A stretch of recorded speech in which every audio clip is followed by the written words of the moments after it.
Okay. First off, I want to give out a general warning that, to my understanding, there are a lot of leaks out there Mm. from the next two episodes.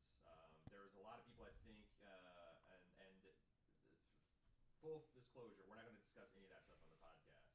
I also have not seen these leaks because Cecily has been going through and pre-screening my feedback and removing anything that because she's delved in and swam in the river of spoiler filth, so she's suffered for our spoiler sins. So she's acting as my filter for that.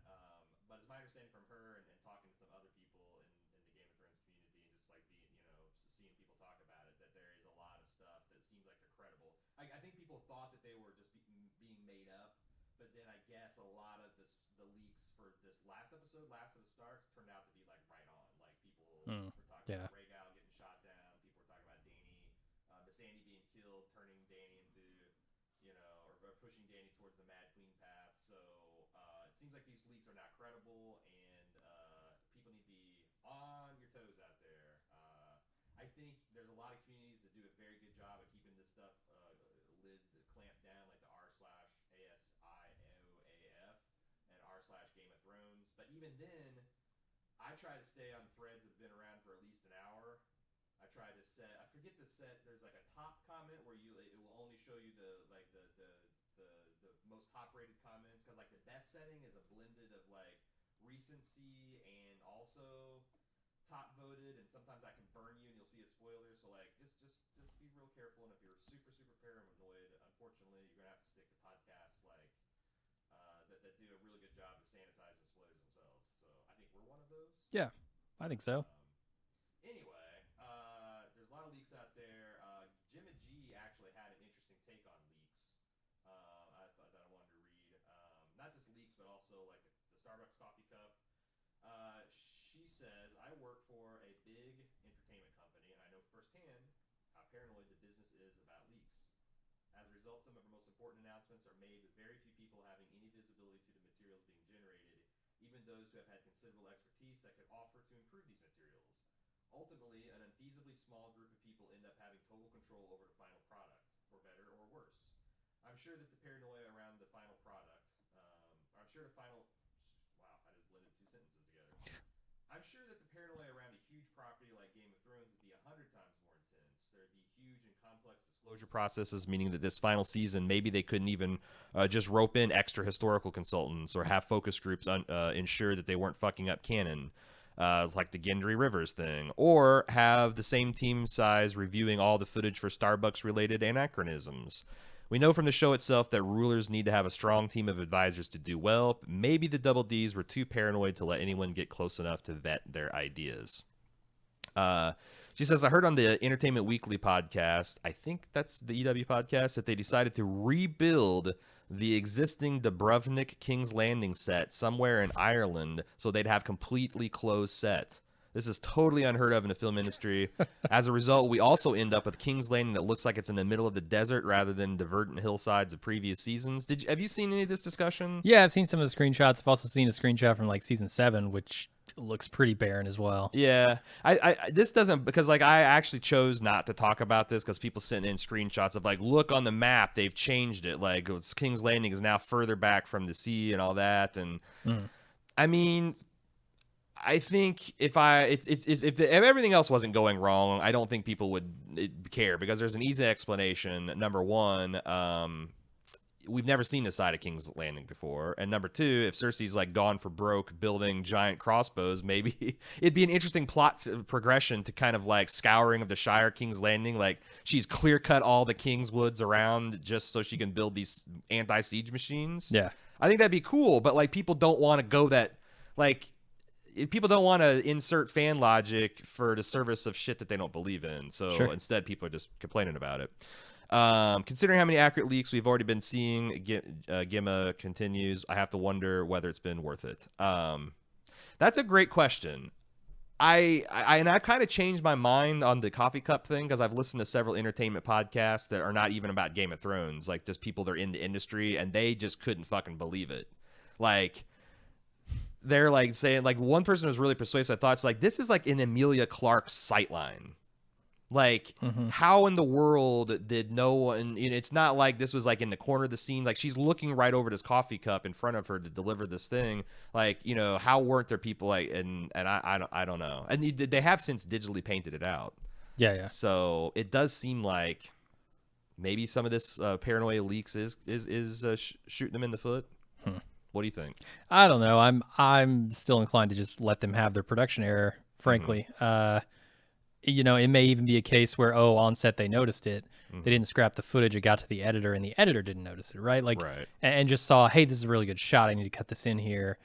And the people working in the editing room didn't catch it. Yeah. Like, it's just so fucking easy for the internet, right? Like, Yeah, the I internet, know. if you make the tiniest error, the internet is going to catch it because there are Right. billions of people out there looking at these things. Right. So, I don't know. It kind of annoyed me when someone, I can't remember if it was on our forums or if it was on Reddit or what, but they said, oh, the internet spots this in a day, and the people who are paid to do this for their fucking jobs Right. can't catch this? What the Yeah. hell? I'm like, dude, it's because it's one person. It's because it's a group of 5 people. Sure. It's not 100 million people all looking at this thing, scrutinizing every detail. Like, Yeah. there's just a scale thing involved here. You're going to find these problems. To your point, also, like, I will say that after hearing your comments when I filtered that through the podcast I listened to, there is some like palpable envy with these insiders. They're like, look at this show that had almost 2 years to write 6 episodes with $50 million, and they can't even catch, like, there might be a little bit of like piling on because it's like the rich popular kid that walks in with this $1,000 prom suit and his flies out and his dick's hanging out. It's like, all you had to do is zip up your phone. That'd be a bad example because I think we can reasonably expect people not to have their dicks flopped out, regardless of their class and breeding. But most I of the don't know. time, I get mine in my pants. Yeah. It's been probably since 3 years old that I've accidentally exposed myself. So most people grow out of that. At the same time, I understand like why people would get angry about that because they, some of them love this show, and they don't want to see production errors. Right? Yeah, I did obviously, like if everybody was on board with this being an A++, like 2/3 of the way, it's like, man, it's great, and I can't even imagine it getting any better. The coffee cup would be a funny thing. It'd be a funny meme. It would be like a good-natured ribbing. But because, I think the preponderance of the fandom is seeing this as like, oh God, oh God, oh God, what are we getting ourselves into? It's just like, you see some takes like that. Tanya asked us to remember, do you remember what happened when Game of Thrones did an episode airing on Father's Day? Do you remember? No. They killed Tywin Lannister, his own son, all right, on Father's Day. Yeah. This Sunday is Mother's Day. Should we be worried for the mother of dragons and the mother of all evil queens and Jaime's children? Oh, yeah. You should be worried for everyone. It seems likely one of those will die in this episode. I mean, unless they're going to save it to the very last episode, then yeah, it seems like it. But yeah, so it's like, I think it's better than that. Probably better than 50% chances that it's going to be a Black Mother's Day.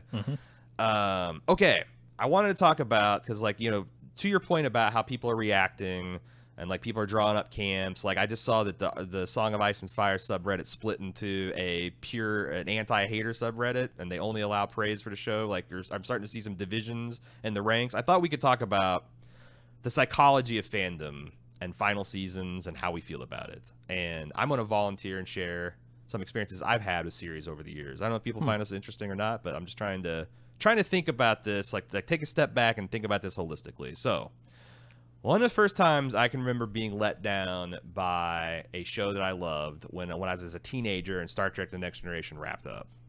Okay. I was so fucking pissed by the finale because, I mean, overall the show was going to be over, and a lot of that was just me coming to grips with the fact that, like, I'm not going to see Picard and Riker and Data and Crusher and everybody gallivanting in the stars. But also, it involves jumping through a bunch of time, and like old man Picard was struggling with dementia. And he had his ex-wife Beverly Crusher, so he'd gone through a divorce. And as a 14 or 15-year-old, like, I had just recently lost my grandfather to Alzheimer's. My mom and dad were fighting all the time. I was thinking they were getting a divorce.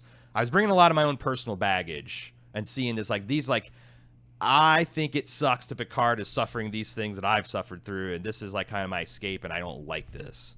And then like also fucking Q again. Oh my god, what the hell? How many times like it's like and like it's a bunch of time travel bullshit. And when I went to talk to my friends like in the lunchroom about it, and they were all kind of hyped about it, I was even more pissed because it's not fun being alone in like dissatisfaction and happiness amongst your community, right? It feels bad and alienating. Mm-hmm. But as I've grown up and the years gone by, I actually think it's one of the better finales of a show that I've loved. Like all those things that I hate about it are actually human things, and it makes like it gives experience like a more richer. You get a more richer experience when you see your heroes suffer like that. So now I think that All Good Things, the finale of the Next Generation, is like one of the best things I've ever seen. Contrast that with season 7 of True Blood. Oh God. I'm picking my examples for either non-controversial or people don't care about it, just so we can take some emotional steps back from our thoughts about this. True Blood, I'm never going to say it's like on Game of Thrones level, but it was a lot of trashy fun in the early seasons, and then it kind of coasted on camp and ridiculousness. But like, this was Cecily and I's first season we ever covered on television together, and I actually went and listened to like the first 15 minutes of our finale podcast, and we just were so fucking bummed about it. And I remember there were so many popular theories about what would happen and who would pair up and who would live and who died. And the finale managed to do none of those things and yet piss everyone off. Like, it's like, not only were these ideas not our ideas, but they were legitimately bad ideas. But there was also still, I noticed on the True Blood forums and in our fan feedback and all that, there were still passionate defenders of the show. Minority. Because, crucially, it sucks to be lonely in your joy. Like, how many times you see in like TV and film like a person has triumphed, but they've lost their friends in the process, and now they're rich and famous and they're feasting and partying. The Pyrrhic victory, sure. But they're just surrounded by a bunch of assholes they don't like anymore. And I feel like maybe on both sides of the fandom we can realize that it sucks to be left behind when everyone else is enjoying something. It sucks to be left behind when everybody else is hating something and you're the only like. I just wanted to let people know that I kind of get all that. That's why I look at what the general fan population is doing, and I just adopt their opinion. That's all I do. I have no opinions of my own. Yeah, I just go out there. You synthesize, triangulate, and adopt. That's a good strategy. Yeah, it's worked for me so far. But I mean, like, it's like I don't feel like we're a hater podcast because, like, no, I actually took a little bit of shit for liking this episode. I think. Did you really? Yeah. For liking most of it. I think that, when I think about all the different shows we've covered over the years, and like all the ones that have come to a conclusion, like some of them just ended so beautifully, like The Leftovers, Breaking Bad. Some of them were ambiguous but poignant, and like they really capped off. Like maybe it's not the most happy ending, but it capped off the series well. Like I'm thinking Mad Men. Some like I remember like the last season of Justified. Like there was a lot of writing problems, but like they went for broke on making the fans feel rewarded. Like you got to the end of the last season of Leftovers, and like holy shit, this was a love letter written for me. And I think it's like. It's still too early to tell like what Game of Thrones is going to be thought of like in the minds of the fans like a month from now or a year from now or a decade from now. But like I said, just before like we get to the very end, I just want everyone to like look across the divide at your fellow fans and kind of have empathy for them. And like I'm not trying to talk anybody out of loving Game of Thrones. I wish I was in that category. I mean, holy shit. Just from a business standpoint, I would be rooting for Game of Thrones to be successful so that we can continue this head of steam into the prequels. I wrote 2 books on the off-season, godsofthrones.com. Their tale would be longer and fatter if everybody decides that Game of Thrones ended really well, or if George got his act together and wrote the books, Like, I want this show to succeed. I see no upside to hating on the show and thinking, like, oh, it's a piece of shit, it's going to fail. So I just, that's my feelings on it. So, do you want to share? I feel like we're in a Game of Thrones anonymous, and I'm Aaron, and I just shared my story. I don't know.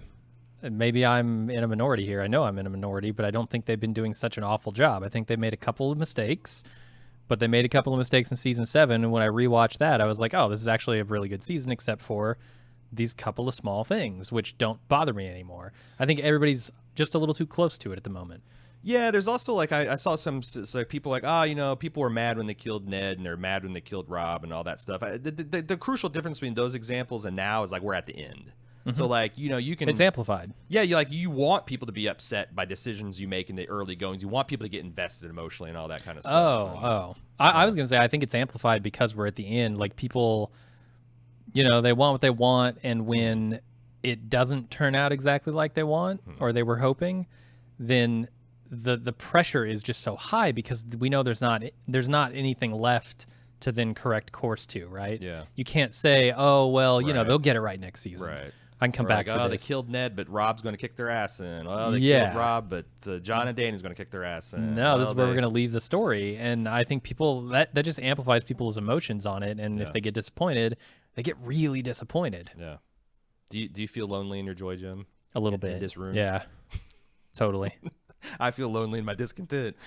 Hug me, love me. All right. Enough of this bullshit feelings talk. Let's move into more feedback. Chloe B. I was just reading an article about the Game of Thrones spin-off series that's in development. As has been previously reported, it noted that the prequel series will chronicle the world's descent from the golden age of heroes into its darkest hour. This got me thinking, could this be where we get our answers about the origins of the Night King and fill in all the missing information we were hoping to get about the White Walkers? As you've already discussed, many fans were left disappointed after the Night King was abruptly killed off in the long night before his true motives and lore could be really laid out. Could it be the HBO are trying to keep the mystery going so they have more material for the new series? It could be, actually. Yeah. I think so. Like, if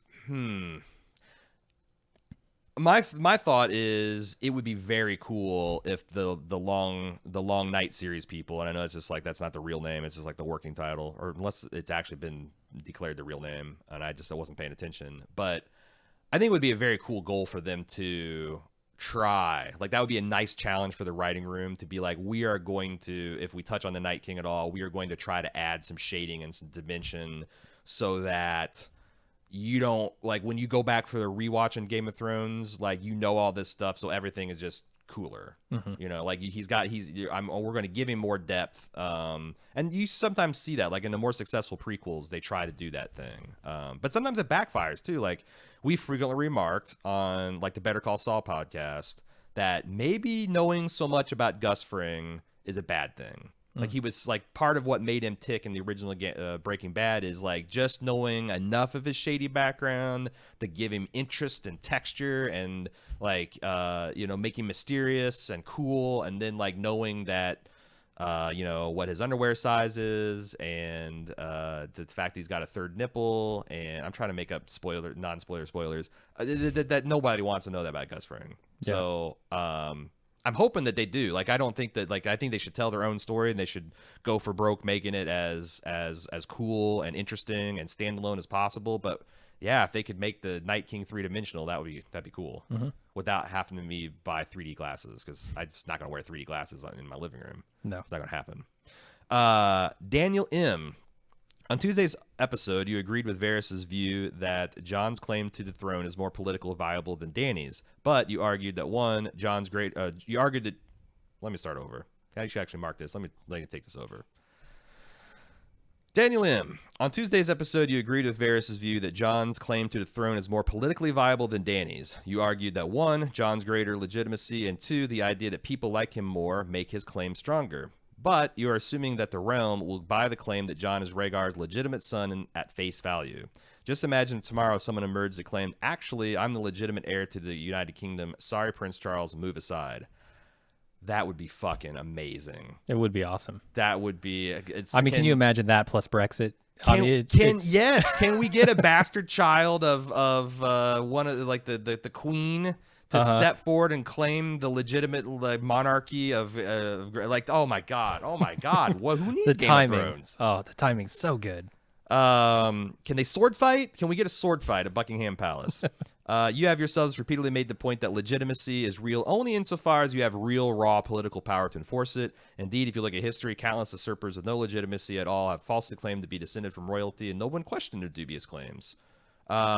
Precisely because they had real power. As for the second point, Jon may inspire loyalty from Northerners, but the simple fact is that he does not have the real power to take the throne outright. Dany does.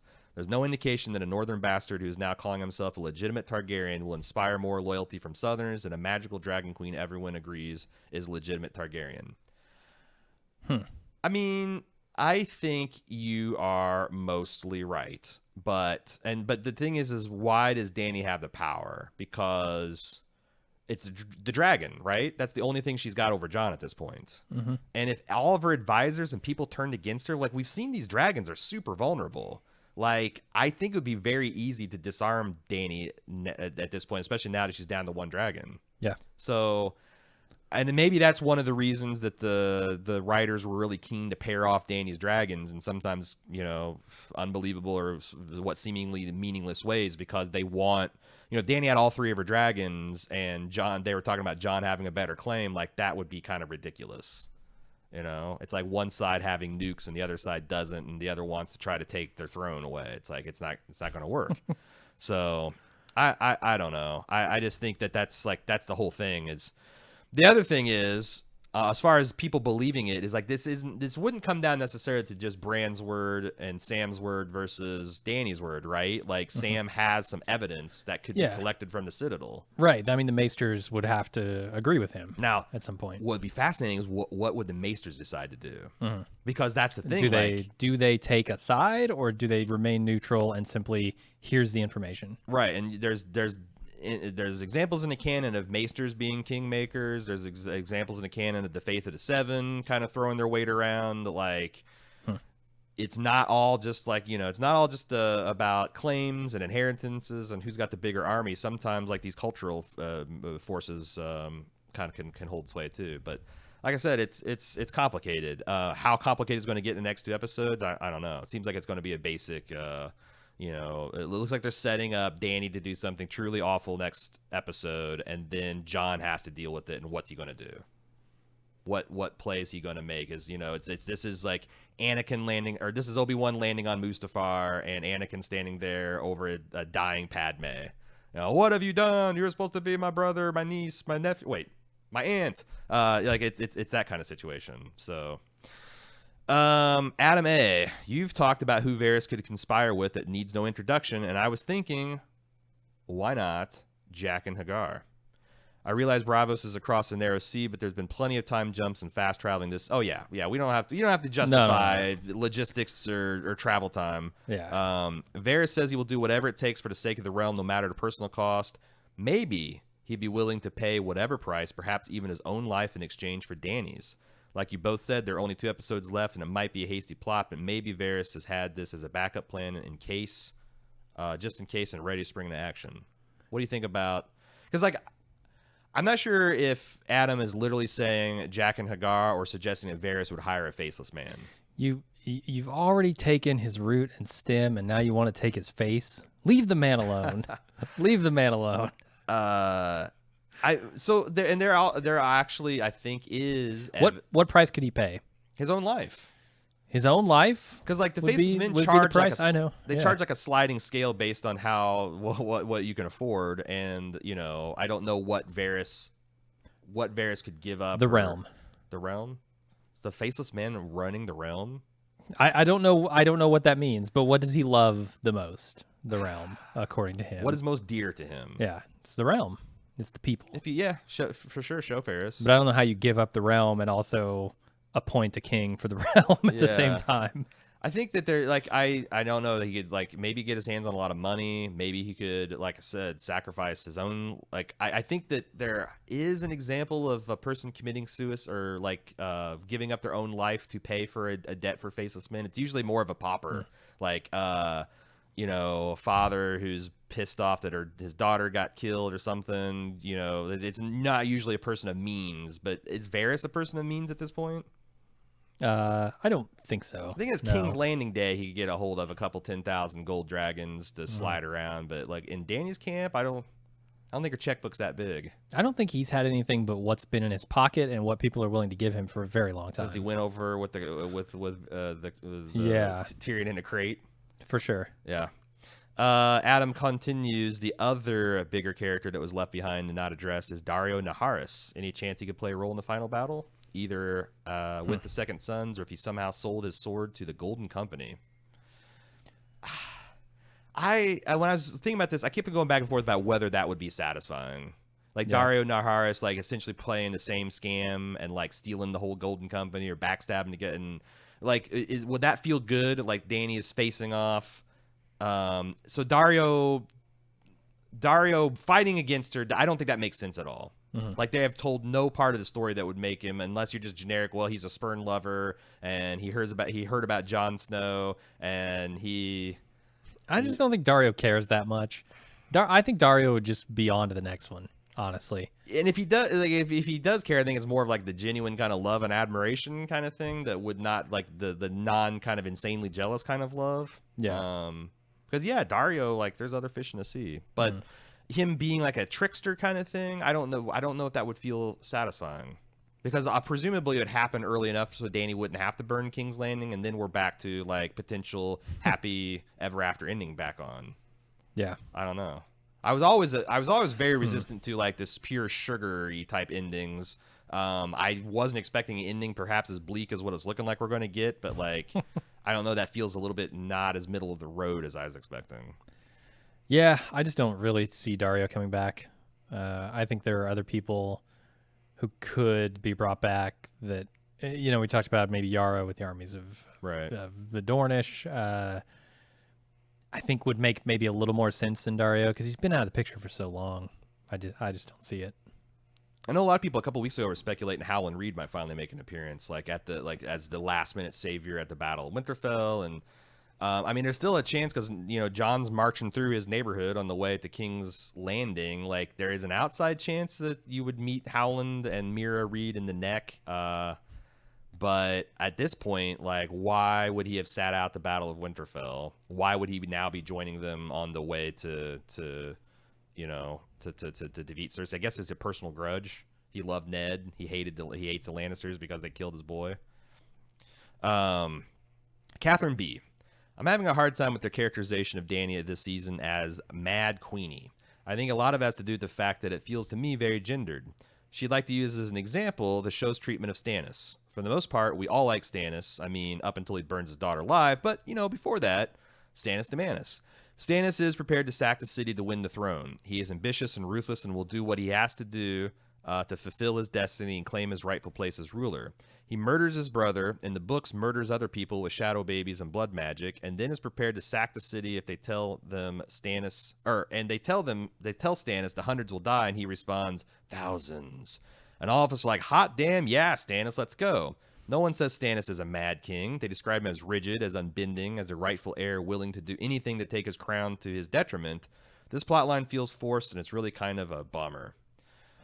I'm the last guy to talk you out of feeling like criticism about powerful women is gendered, because holy shit, a lot of times it is. A guy is just fucking passionate and telling it how it is, and using rough language of men of action, and women are shrill. And that's if they're trying to be polite, because if they're not trying to be polite, then they're just fucking bitches.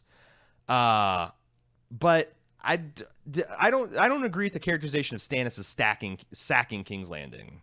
Like he is, to me, sacking implies like what went on in like the Robert Baratheon rebellion, where the entire city's pillaged, and like I think that's what people were worried what was going to happen. But like I think that like from Stannis' own POV and from what I remember the novels, that like Stannis is probably the one you would most want to sack your city, because he's not going to let his men run and rape and pillage. He'll fucking execute them all, and they all kind of know it. So when he's talking about hundreds dying versus thousands, he's talking about his own men, his soldiers that he's commanding to win this military objective.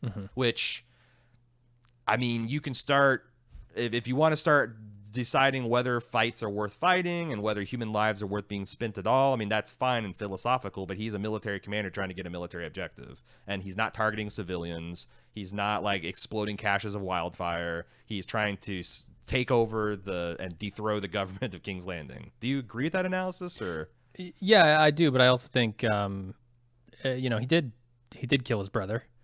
That's something you can't overlook. It's like Danny, burning the Tarleys. He's a political rival. Yeah, it's like Danny burning the Tarleys. I mean, it's you can't just excuse it and say, oh well, it's a politics thing, so no harm, no foul. Like, yeah, he burns his brother. That's roughly equivalent to the Dany burning the Tarleys. I think the thing that sets Dany apart to me is sort of the same thing she claims about her right to the throne is it's her destiny. It's in some ways potentially her destiny to become another mad Targaryen, right? Like It's one of them. Yeah, it it's just certainly as equal, runs in yeah. the family. So Right. like every time you think of her last name, you also have to think of the things that have happened within her family. The last king that they had Sure. Her father. before Robert, yeah. Hmm. It, you can't separate her from that. It's just Yeah. not possible in my mind. So I think that's the biggest difference. But I also think you're right. Hmm. I think especially in fandoms on the internet, I Hmm. think a lot of people really don't want to see Dany on the throne simply because she's a woman. I Yeah. think that absolutely exists. I think that I do think also, like, just getting back to the Stannis point, that like I do feel like that fans, majority fans turned against Stannis when he burned his Oh daughter. yeah, me 100% I did. And even the ones that didn't were like not because they were justified. It was more like, well, Book Stannis isn't going to do that. There's no fucking way Book Oh Stannis boy, burns his daughter. Blah blah. Book Like, Stannis. maybe Selyse will burn her daughter, but not Book Stannis. Book Like, Stannis is dead along with all the other book characters. They no well, longer exist. right. They're Schrodinger's characters right now. Until we open the Winds of Winter, we're not sure if they're alive or dead. Um, but yeah, no, I think that like you are right, Jim's right. There's definitely an element of people that do just don't want to see Dany on the Iron Throne for illegitimate reasons. But the shows, and I think the other thing is, because I've been thinking a lot about this too, is like I think that. But I can't defend this. I don't know why I feel this way. I feel like I would have a better. I feel like I'd be rolling with the Dany turning into a Mad Queen punch if I felt like it's in hindsight inevitable. Like there was this like when I think it's a great reveal when Frodo's at the crack of Mount Doom. Maybe I said this last week, but he's about Sam's with tears in his eyes, like, come on, do it, in this, throw it. And Frodo turns around and says no, and he's going to take the ring for his. Like that is. It's tragic, but it feels inevitable in the moment. And then J.R.R. Tolkien had the brilliant thing to then subvert that with essentially a more tortured version of Frodo fighting himself for supremacy of the ring, and then kind of mercy killing himself. Like that's a fucking hell of a turn, but it all kind of checks out. And I don't know why, because people point out like, well, look at when Dany did this, and look at when Dany did this, and look when the person said this, and when the gods make a Targaryen, they flip a coin, and there's not inevitability to this outcome. Is it just that I don't like it? Is that why I'm just having this visceral reaction? I mean, I can't say exactly why you're having the reaction you are, but yeah, I think those elements are there. Like I look at it and I think the core thing that I like about it Yeah. is that Dany has an ongoing choice to make, right? Like she Right. doesn't just make the choice to not be the Mad Queen once. Right. She has to that's the make it total. continuously, right? Well, that feels like that's the total. Yeah. I'll keep going. I'm sorry. Yeah. So the idea that this might be fate, but that she's fighting against it, to me makes it very interesting because we don't know whether it's fate or not. We don't Yeah. know if her destiny is to become a Mad Queen or if her destiny is to be the greatest ruler that Westeros has ever seen. Yeah. We just don't know yet, and that's to me the exciting part. Yeah. It's just, I don't know. I guess it feels to me a lot like, and I know I've made this comparison, but like Anakin Skywalker in the Star Wars prequels, where it's like he had to turn to Darth Vader, but instead of like telling that as like a slow, inevitable descent, it was more of like very swingy. Like his mom dies through by the way, a very contrived way, and he just goes psycho and kills him, and then the person, like, no one has natural reactions to him doing this, and I don't know, and I think back about like him, but I can't say that about any of this. I can't say that about any of the things that the show has had Dany done, and maybe it's more of like this stuff is tracking, but the other things like the way the Battle of Winterfell went down and the way her dragons got shot out of the sky arbitrarily feels like maybe it's being maneuvered. Like the storytelling is fine and the concept's fine, and like the them telling Dany's story, but some of the other stuff is clunky, and I'm just kind of throwing it all together. Like honestly, no joke, guys. I spent a lot of time thinking about how I feel about the show. Yeah. And I just cause yeah, I feel like I'm full of shit, both ways, and it's an uncomfortable feeling, honestly. Shall we move on? Sure. Justin, what are the comparisons between Aerys II and Dany? I ask because I'm pissed off that Varys would plot with Illyrio from season 1 to put a Targaryen back on the throne and then withdraw his support after Sunday's events. Let me run it back. Dany has freed Slaver's Bay. Yup. Crucified or torched many of its masters. Also, yup. She has given up her Dothraki horde and most of her Unsullied to keep Westeros alive. Then she hints that she'll burn innocents in King's Landing to take the Iron Throne, and now Varys is out. Missandei's Dracarys is a way to motivate Dany to trust her instincts rather than her counsel, and if it means immolating supporters that are hiding in the gates of King's Landing who are seeking shelter behind this fucked up woman who just blew up the Holy Sept to save herself, then fuck them, they should have left. I mean, what are the small folks supposed to do, though? Like, run out the front gates into Dany's arms? Could they even do that? Would they be allowed to? Huh. Probably not. Yeah. I mean, once the gates close for siege warfare, nobody's getting it or these or aren't out. These aren't Cersei supporters. They're just they're hostages, you know.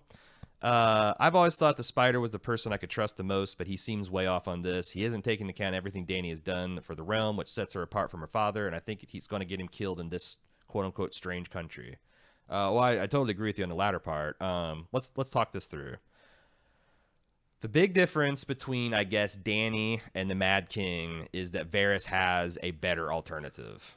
He sees Jon as just a full upgrade over Dany, like all of Dany's upside and none of her downside. Mm-hmm. And I think that's where the argument ends, right? Yeah, I think so. Like Mad King, he didn't have a clear alternative. He did back the Bobby horse, but that turned out to be a drunken, slovenly, lazy horse to back. Mm-hmm. And then he started engineering in the books. He's, depending on what his true motivations you believe, he started engineering the downfall of the Baratheon regime, and also building up this Aegon Targaryen over in Essos, training him to be the perfect king and the perfect leader. And then as soon as he destabilizes the realm, he's just going to slide this person in, and everything's hunky-dory. But like, when he has a horse that he's backing and there's a better, stronger, nicer horse that he can just jump off in mid-saddle, like, I think that's what he does. That's what the Spider would do. Yeah, it seems like that's been his pattern. Now he says that everything he's doing is for the realm, but this sort of opportunistic attitude, I think has to throw some doubt in there. But is it opportunistic for the realm or opportunistic for him? I mean, that's the question. Yeah. Is he doing this because he can get a leg up? He can kind of hop to the next horse that isn't about to careen over a cliff? Yeah. Or is he doing it simply because he does want to support the realm and give them the best ruler? And I think that's still a little bit up in the air, though. I come down on the Varys is a good guy side.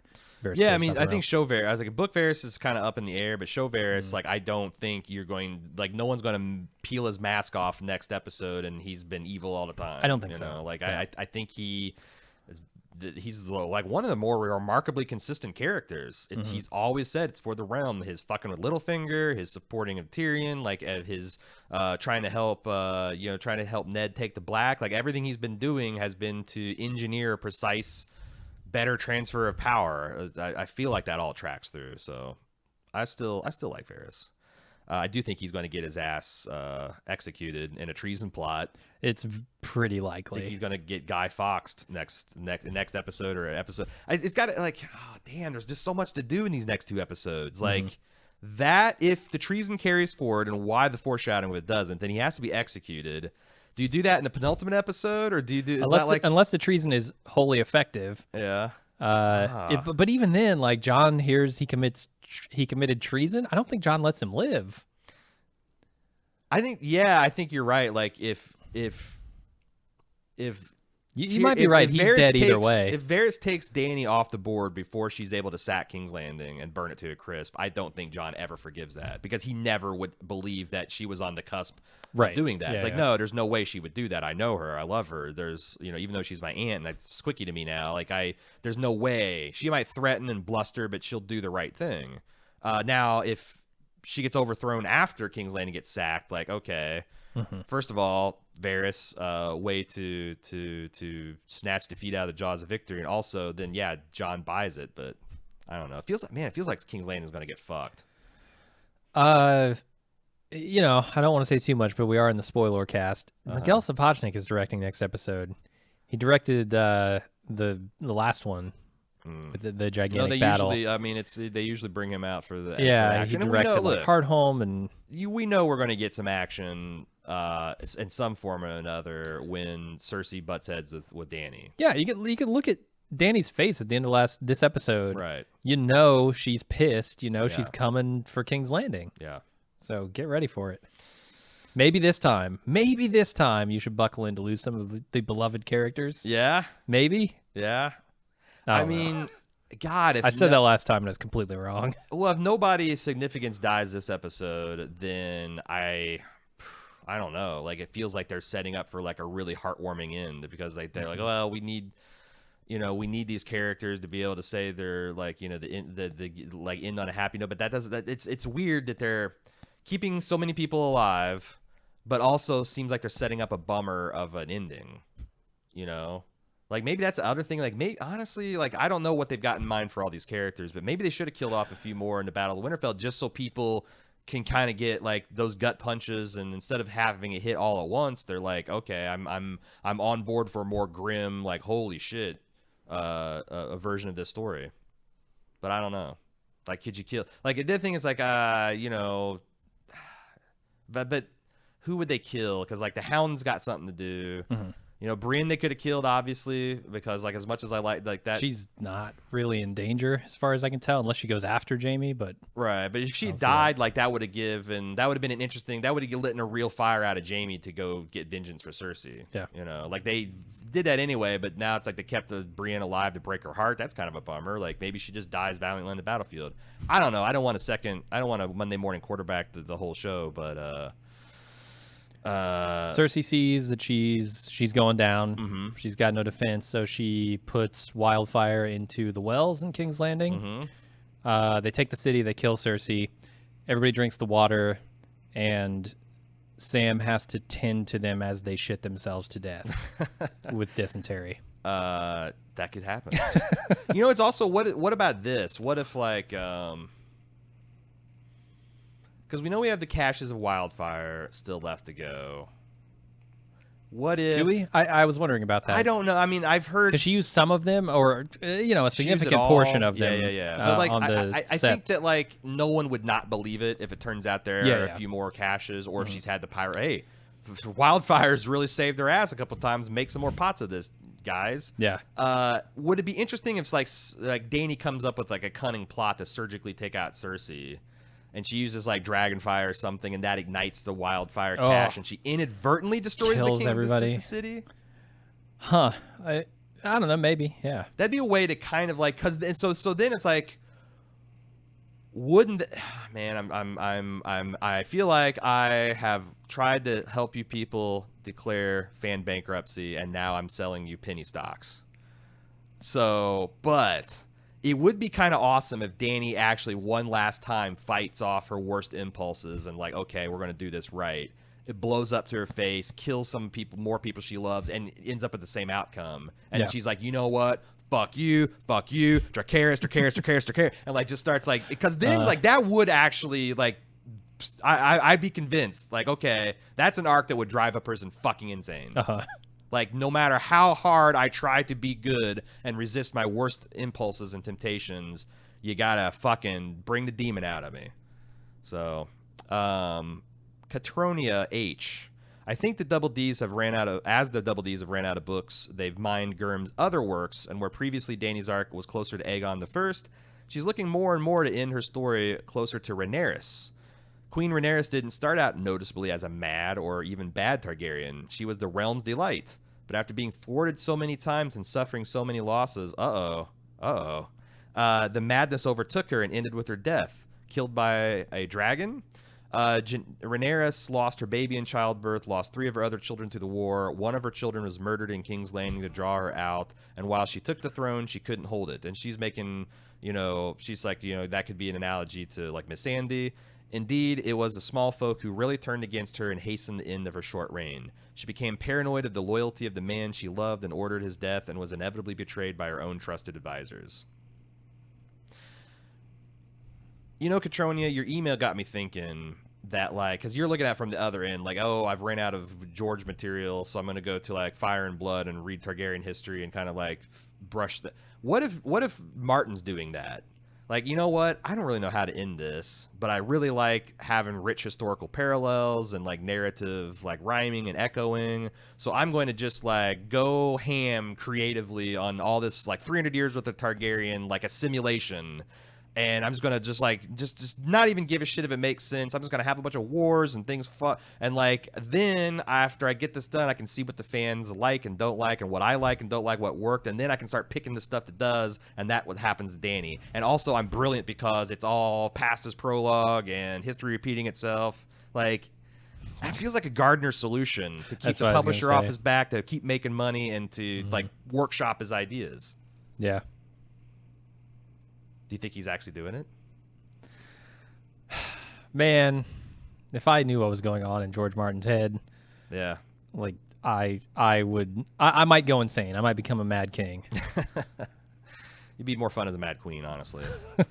I mean, you got the legs for it. Let's just say Maybe that. after I see Rocket Man. There you go. You need some inspiration. Yeah.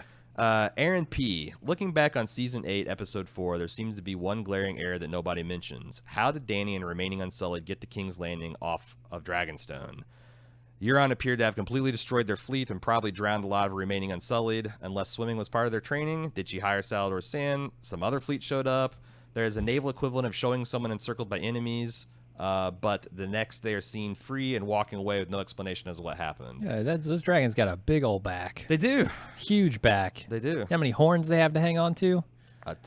Enough. You don't need to hang on to 2 horns. Danny just does. You can just hang on to one. Dany, when she rescued Jon and everybody, treated Drogon like a fucking minibus. Like they had like 8 people on the back of that thing. I think Drogon's a big boy. You can carry 12 at a time. I was asking the same question, but I stopped asking because The thing is, they're not going to tell me. So I feel like, and that's, I guess the other thing is like, I feel like my experience with Game of Thrones in the last 4 years have been just like, you know what? Yes, jetpacking is annoying, but we're just going to ignore it because that's what this show does. Like these logistics are dumb and annoying, but we're going to ignore it because that's what this show does. Like, you're not wrong, Aaron, but like it's kind of like we're watching Adam West Batman and someone says, man, every single time they throw a punch, there's this big cartoon pow or kablooey. Like, I'd really like to see them land a punch every once in a while. It's like, well, yeah, watching the wrong show, because this show doesn't give a fuck about that. They like their pals and kablammies. So, you're right. This is file this under like, don't put your heroes in a situation where you are not prepared to logically follow through to conclusions. And like so many times, like none of these battles feel like they mean anything because the forces of good or evil have just enough forces to fight the next battle. yeah. They always will. They always will, no matter how many times they've been decimated, no matter how many times they've faced half their losses, no matter how many times their ships have been sank to the sea. Euron can always build 1,000 more. Dany can always whittle a couple ships on fucking Dragonstone, which is known, fabled for its vast forests and reserves of lumber and Keebler elf shipbuilders that can just go out of work at a moment's notice. Like, it's just pow and kablammy, man. David B. Why is Jon's actual name Aegon? That means that Rhaegar named his first son with Elia Martell Aegon, and then named his child with Lyanna Aegon as well. 2 sons named Aegon? Is that this happens. Like George Foreman? Yeah. Happens all the time. I mean, he's an odd duck.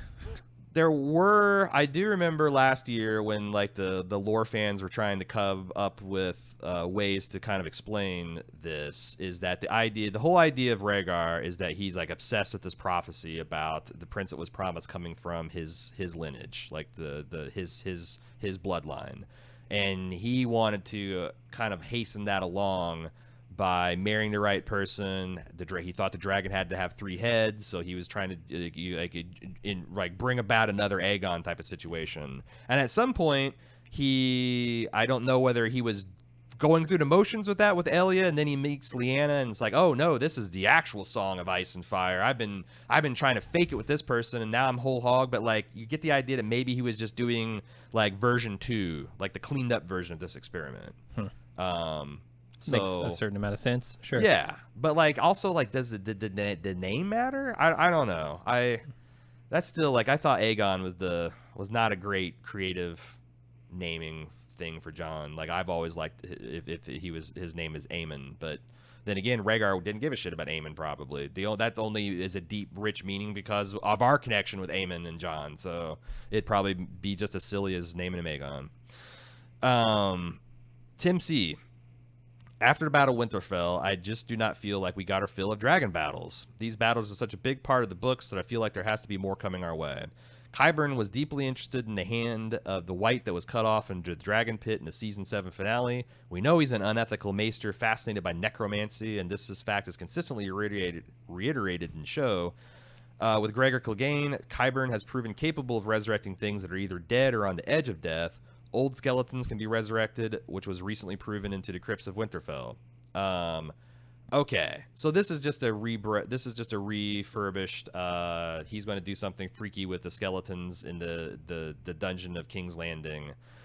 He also he continues. Tim does saying that like explains like the animatic of the big dragon skull being menaced by the crossbow.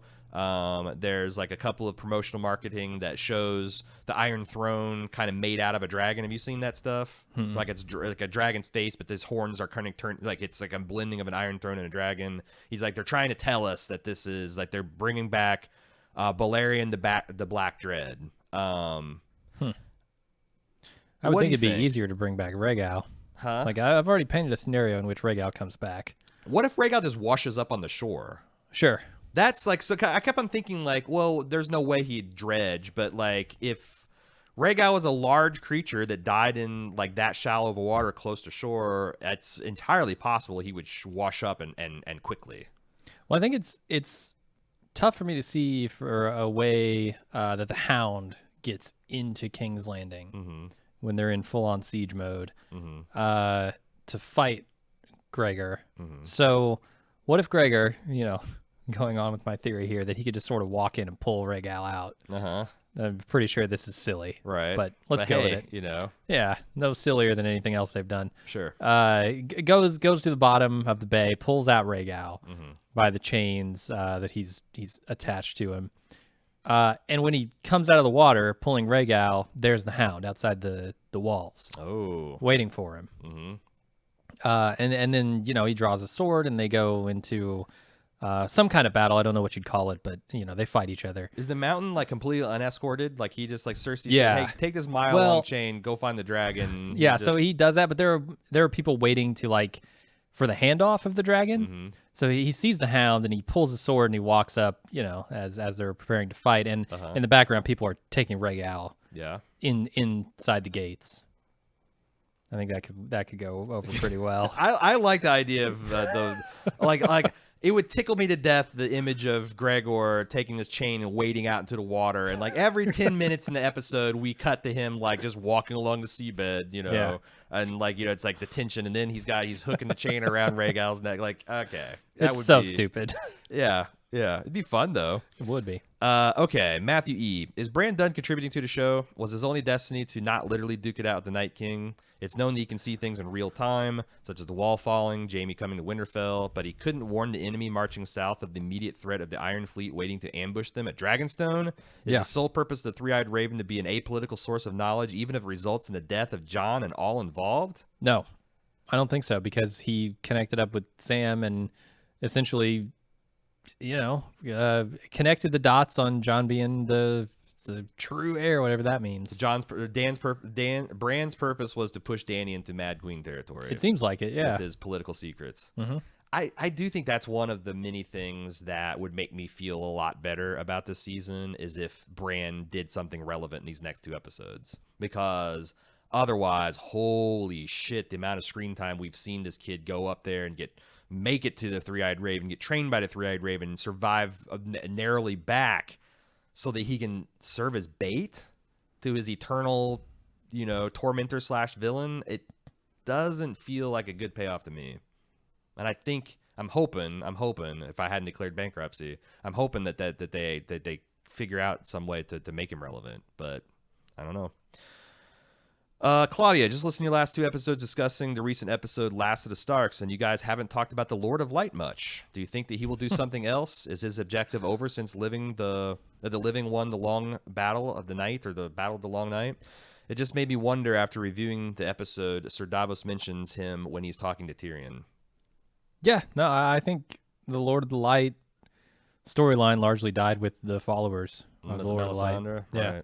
and Barrack, and I don't see any more importance there.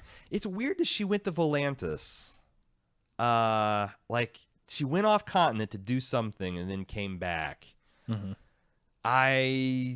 Another shocker is that we haven't seen any more red, because it does seem like that, like this, if that's true what you say, it does feel like the Lord of the Light fought a bit of a Pyrrhic victory himself, like your extinction as a god, but you did save humanity, so way to take it on the mythological chin there. No, I don't think the Lord of the Light, if it's a real thing, is dead. Yeah. I just think it's the storyline, the part of Game of Thrones that cares about the Lord of the Light is done.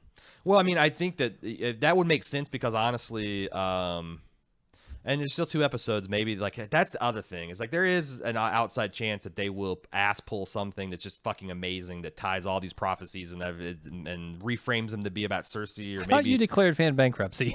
Ah, damn it! It's these fucking subprime loans. They just seem so attractive. They're leveraged and packaged, and they got AAA ratings. I see you reinvesting here. Their streets are full of gold out there, Jim. Why can't I go out and pick it up? But like, if there is that chance, but because there is a chance that there will be some. Why you made me laugh so hard I forgot what I was talking about. What was this? What was the theory I was about to craft, or I was regurgitating? You were. It's tough for me. I don't know where you were actually going with it. I know you have to actually listen every once in a while. I was listening at the beginning, but you were just winding up. Oh fuck! What was it? It's going to be good. It's going to be good. Man, I wish we had chat or something. So it's like, what is it? Do you think it's the Lord of the Light? Fuck. Should we re-listen? Because I don't know how to recover. I feel like we could just cut the Claudia's email. Cut her whole email? Yeah, I mean, I don't know, because like I'm just worried that there won't be a good editing endpoint, and it'll just feel like abrupt. Do you want to stop and listen? Certainly will. Or what? How do you want to proceed, sir?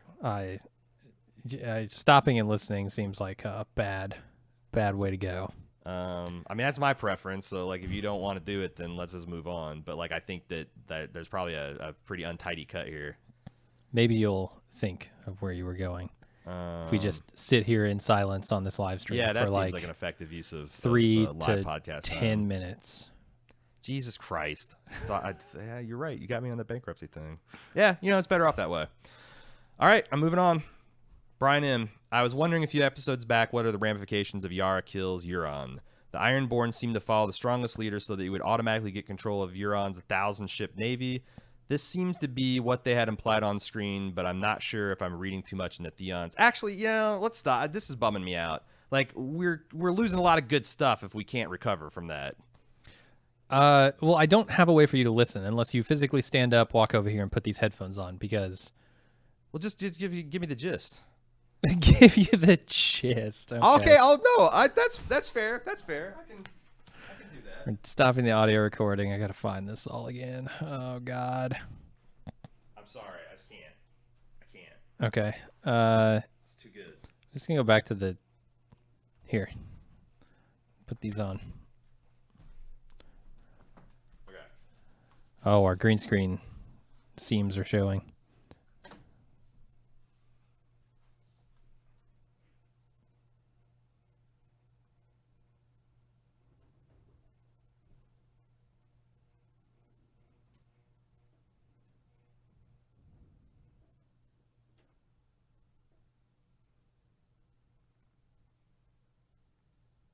Fast forward a bit. We just got the Claudia's email. Keep another skip 30 seconds. Keep going, another 30. All right, here it goes. Here it comes.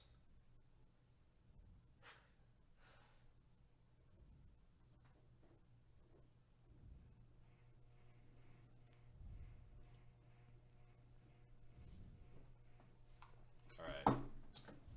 I don't think I was going to someplace amazing, but at least I got.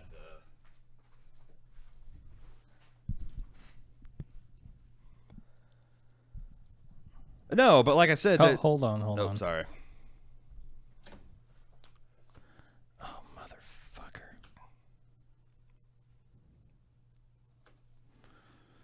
Why won't this record where I tell it to record?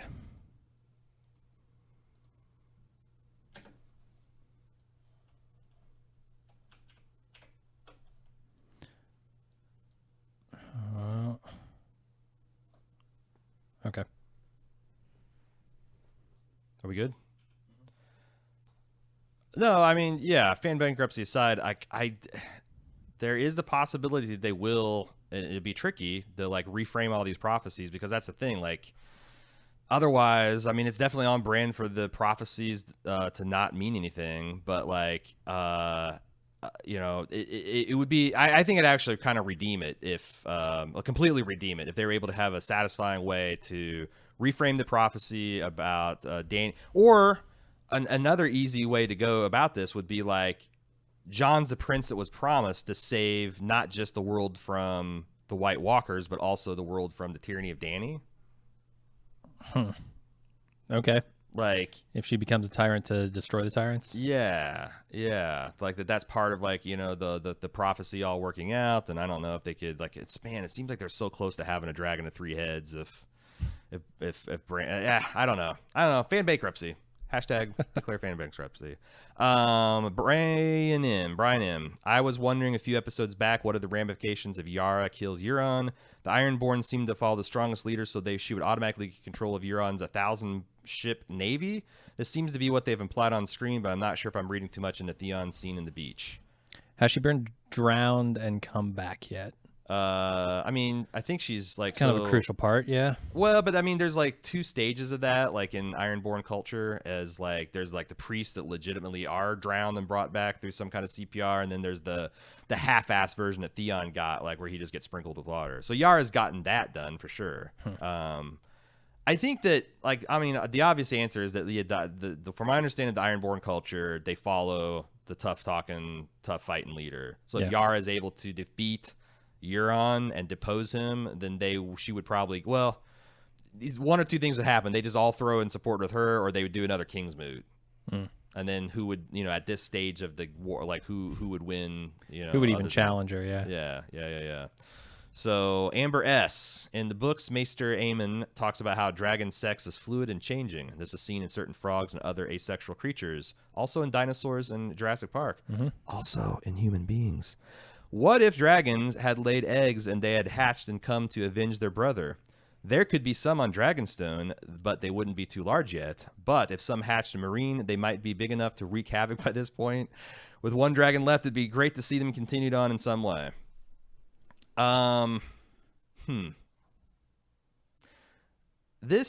I saw some fan art on one of the subreddits, and the title was "We were robbed of the epic ending we deserve," and the picture was depicting the ice dragon Viserion breathing fire at Drogon, and their fire was meeting in the middle and canceling each other's out, and they were surrounded by all the things. It was like this big kind of like gothic, you know. This is so fucking Dragon Ball Z. Like, this is so done to death. Right. Like, if you turn the average frustrated nerd hand them the keyboard, I promise you it'll be 1,000 times worse than what the double D's. And I'm not saying that your egg theory is in that category. I just think, like, what would that look like?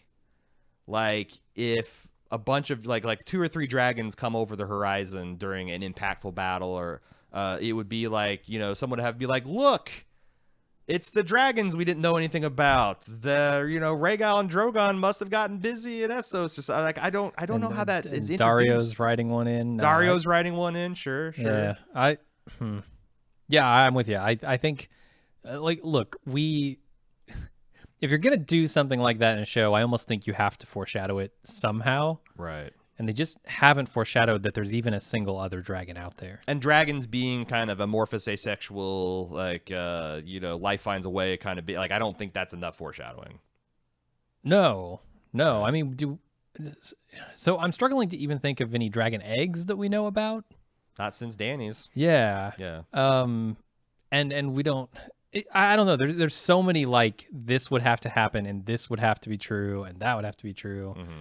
That it would just be a huge stretch if I saw even another single dragon anywhere, other than maybe like an undead Rhaegal or something like that, or even like potentially the return of Assyrian. Like there's places you could go that have dragons, but just some random dragons coming from nowhere. With 2 episodes left, like a season left, maybe you could. Yeah, you could get there, but yeah, like when Dany and Jon find out, like like the perfect time to do this is when they're inspecting their nests, and Dany finds out they're not eating, and it turns out it's because they've clutched up eggs, and that's something dragons do, and no one knew because dragons been dead for so long. Like it's just, I think it's too late. It's going to feel like. But I think people are theorizing on these sorts of things precisely because the show has been accelerating the way they tell the story. Like if you can have in the span of a 2-minute scene Dany going from Winterfell to Dragonstone to King's Landing,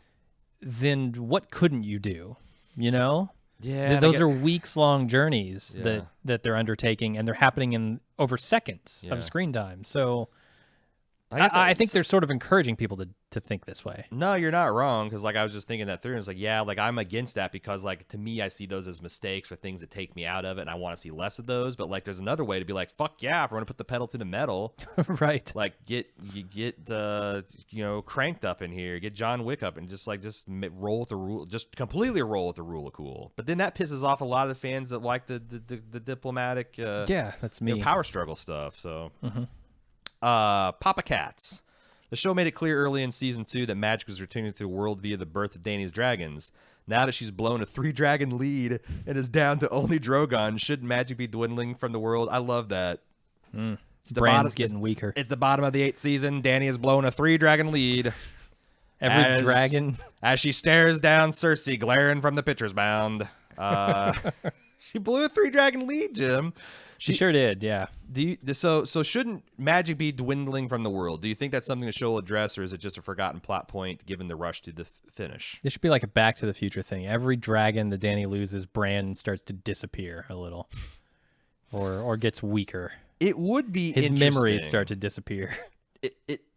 It would be, well, yeah. I mean, especially if Bran dies and the whole mystery, the whole world becomes a Polaroid that Marty McFly is constantly looking at in horror and amazement. I think that, I think it would be cool if the pyromancers were involved in some kind of plot, like Cersei's like, you cook up these pots, boys, and because like just like they're saying like, oh, our pyromancy is a lot more effective now. We're making more and more because of it'd be funny like they're like, we just can't, like it's not working anymore. Like it would be like Cersei winnowing down Dany's dragons would also be diminishing her power. And that, I guess that would be kind of poetic. Like if the dragon dies and her wildfire no longer works and it's just a straight up military fight now, that would be kind of interesting. Could be. Don't think it's going to happen. No. But it would be an interesting wrinkle.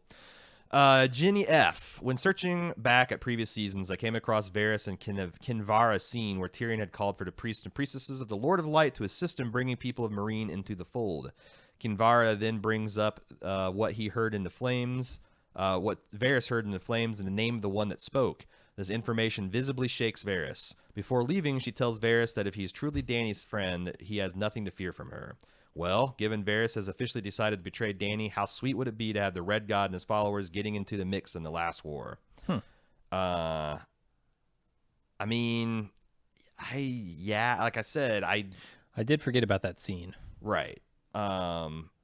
So, like, I mean, that's foreshadowing for Dany, like, killing Varys, but, like, I don't see how it follows that they would get into the mix here, because, I mean, I guess they could. It would be, I guess, yeah, you could, like, all this show needs to do is show a bunch of ships that have, like, fucking fiery red hand on their sails, and, because that's what all ships look like, and landing on there, and a bunch of screaming, fiery hand fanatics get out, and a bunch of priests, like we've talked about, just like everything we said about the Battle of Winterfell, bring it forward into the Battle of King's Landing, and it works, sort of.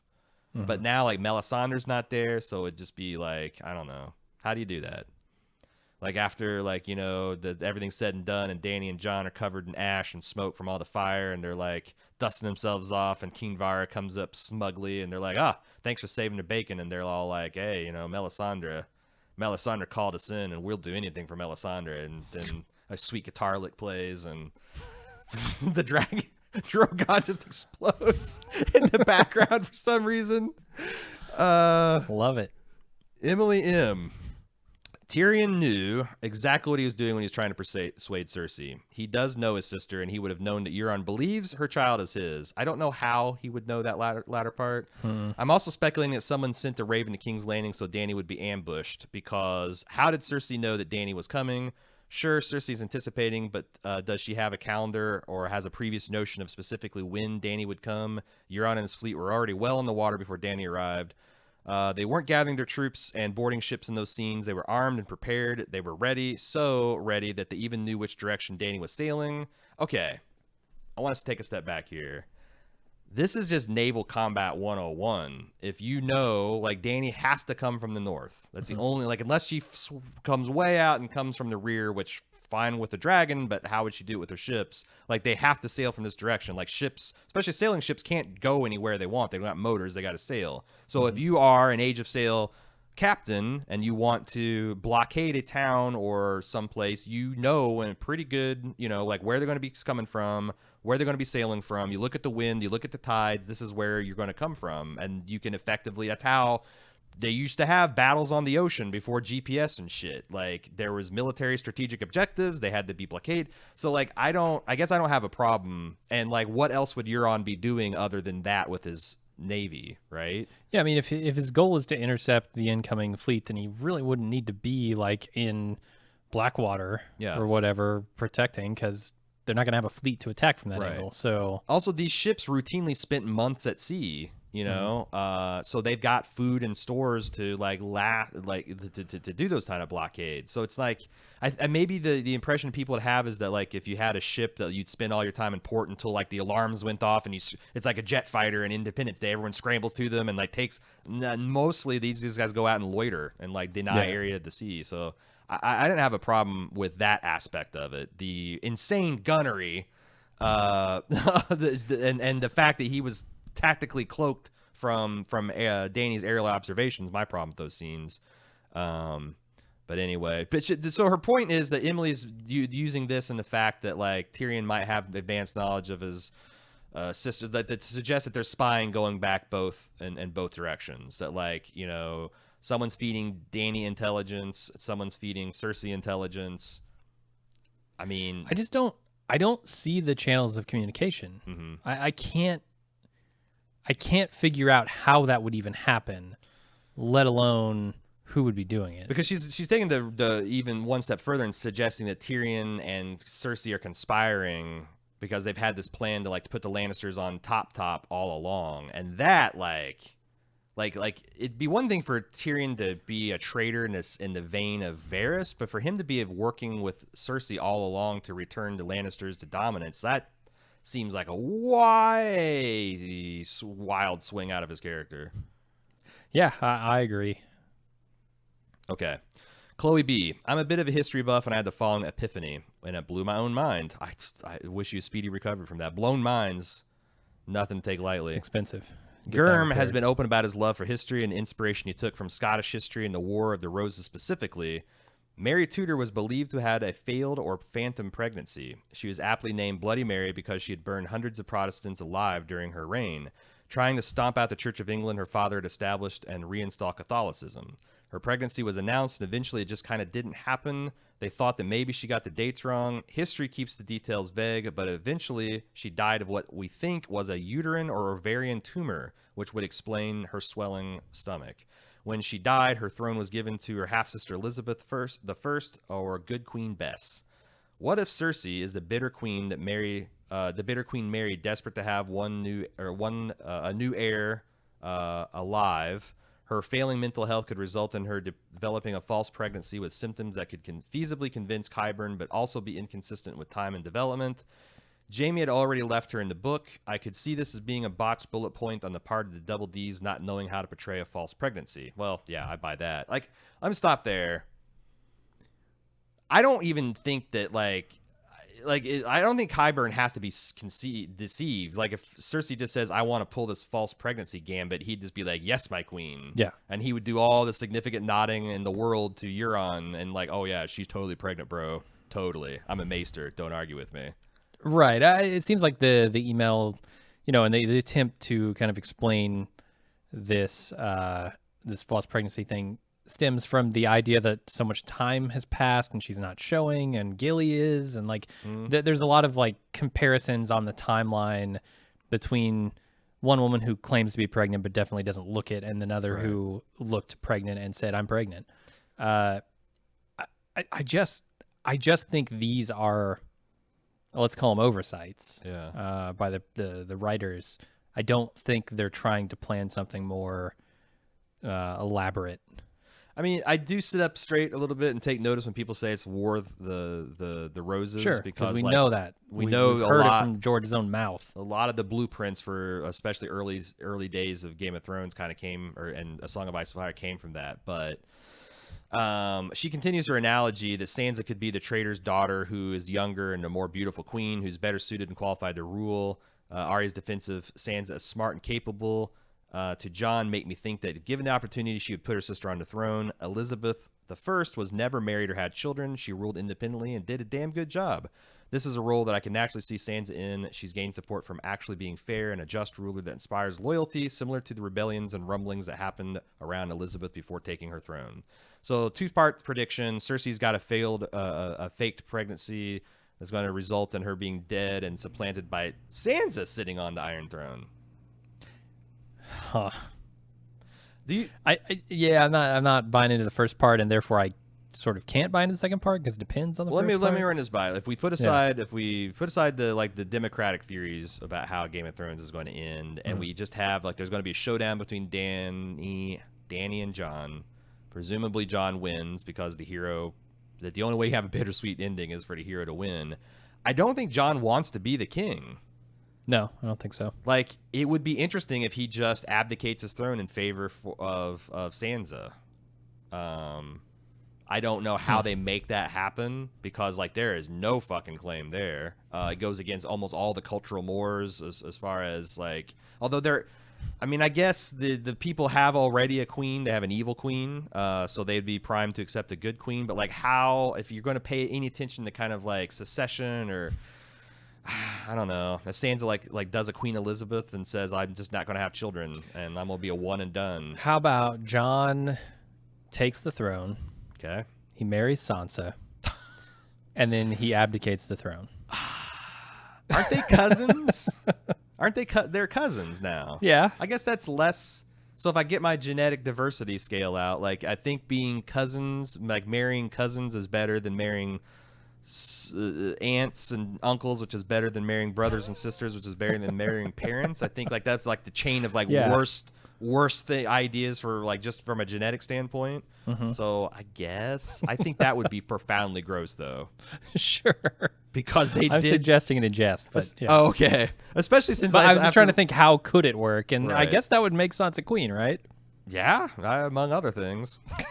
I think it'd be funny, it's smash cut from her and Arya both being like, but I don't care what the truth is. We've always seen you as our brother, dude. To them getting married 2 episodes later. Yeah, that'd be a hairpin turn to negotiate. All right, this is the last email. Justin in. As an avid listener to your podcast, show watcher, book reader, and overall superfan, the question of when is George going to finish these books has obviously come up endlessly. My question is, why hasn't anyone considered that George hasn't been telling the entire truth and has a closet deal with HBO not to release the last 2 books before the show ends? Think about it. Viewer HBO, and I know this is an annual season tradition to talk about what if there's a secret deal. If you were HBO and you were on a precipice of the biggest series finale in television history, wouldn't you do everything in your power to make sure that no one in the book world would have the slightest idea of how this thing ends. We've been waiting on the Winds of Winter since the show premiered, so it seems likely that HBO quickly caught on to how big the show could potentially become and wanted to make sure nothing else could be spoiled for show watchers. Okay. I don't know how mechanically this could ever work, because as a person has dibs on George's rights and it's his publisher. Presumably, I don't remember if it's Random House or it's Penguin or who it is, but it's a multi-million-dollar international company that is maybe not as powerful as HBO, but certainly enough to like make stink in the press if George is going to be like, yeah, we're not going to give you any books for like 10 years because I got this deal with HBO going on. Like, I just don't see it.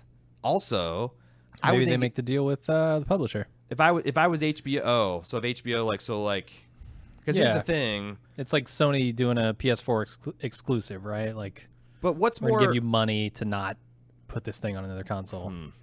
I could see that for Dream of Spring, maybe, but Winds of Winter, like, how does that do anything but just whip up the fans even more? Like, get people even more excited, unless Winds of Winter is bad. Like there's a dark interpretation that, like, let's say that Martin has Winds of Winter and HBO reads it and is like, we don't like how this is going. Let us tell this story first. And I just, yeah. The whole fucking thing is a mess. Like my brain wants to, jump to, oh, here's how this could happen, or here's how this could happen. And we just don't have any good indication in secret too. Like, so many people would know this would happen and nobody would ever leak it. And yeah, I don't know, man. Like, all of this is a mystery to me. It's such a colossal clusterfuck at this point, right? That I just look at it and I throw my hands up, even trying to decipher who's to blame, what kind of deals have been made, what kind of deals have been broken. If this actually came out later that this was something like this was true, is there a bigger, like, non-sex and murder scandal in Hollywood history? No. That, like, the HBO secretly buried Martin's books and the publisher was complicit, and we've waited 10 years or it's not been 10 because we just got danced like season 2 of Game of Thrones, but like a better part of a decade for essentially just monetary reasons. Yeah. So I don't know. I just think that there's just no way anything is like this happening in secret. So, but you would also think that the Martin's publisher would be putting up a stink to get these fucking books out while it's as relevant as it's ever going to be. Like, George, you got to get these books out while Game of Thrones is on the air, because you're never going to be more popular than you are right now. You will never make more money on these books than right now. Yeah. Like, why isn't the publisher out there, saying that? I mean, like, I could weave a conspiracy theory, like, so like Martin says, oh, HBO wants me to do this, and the publisher says, no, fuck you, and Martin's like, okay, here's the thing. If the show's great, then people are going to want to see the expanded version. The show's terrible, people are going to pin all their hopes on me making it great. And in the meantime, I'll release 2 Bible-sized tomes, and The World of Ice and Fire, and a cookbook, and some anthology short stories, and some Dunkin' Egg shit, and we'll be making tons of money in the meantime, and we don't hurt ourselves. Like, I can see a conspiracy theory where this all makes just, like, straight up like greedy businessman sense, but like I just can't imagine. Like, there's just too many. I can't imagine if there wasn't a deal like that, there wouldn't already be a lawsuit telling, that's what like, I'm saying, on George Martin saying you didn't finish these fucking books, right? And now you're being sued by your publisher. George Martin's not Tywin Lannister. He's not so powerful that he can just make these things happen and crush all dissent, Right. So unless he had the publisher in on it, but then how does it not leak? I just think this is sweet summer child thinking, because what people want is the books to be really good and the books to be done and the books to come out 3 months from now and 6 months from now, and then we can get the story that we knew was going to be possible the whole time, and we can be smug about the double D's fucking it up, and but the other hand is like, oh man, if that's the other thing, consider that's your conspiracy theory. Wouldn't the double D's have access to the material? So, like, we've been saying that, like, so, like, and therefore wouldn't these final seasons look a lot more like what Martin's actually writing? Or if he had these books done? Yeah, like, there's a part of conspiracy that he can't even let the double D's, like HBO wants him to sit on or the that he books. but Yeah. also not share it with us so we can just bumblefuck our way telling this story and shooting in the dark. Yeah, this is why I throw my hands up, because nothing that you hypothesize makes sense. Yeah. None of it. Yeah. Yeah, it's a mad world. All right, that's it. That's Game of Thrones spoiler edition. We are going to our watch is not over. Literally, we got 2 more weeks of Game of Thrones, the penultimate episode, which promises to be, if nothing else, tons of spectacle, and then the finale. It's going to be interesting. Like, if they save this, if it just kind of limps to the finish, if it turns out to be a debacle, like, it will be a memorable experience for us all, I'm sure. And we're going to be along for the ride, all the way up or all the way down. On Sunday night or right after the Eastern time zone airing, we got the instant talk for everybody. If you're a club member, club.baldmove.com, you can join us for the instant talk and, just real time talk it over with us. Tuesday, we got the full podcast and, et cetera, et cetera. We will see you on one of those occasions. Until then, I'm Aaron. And I'm Jim. See ya.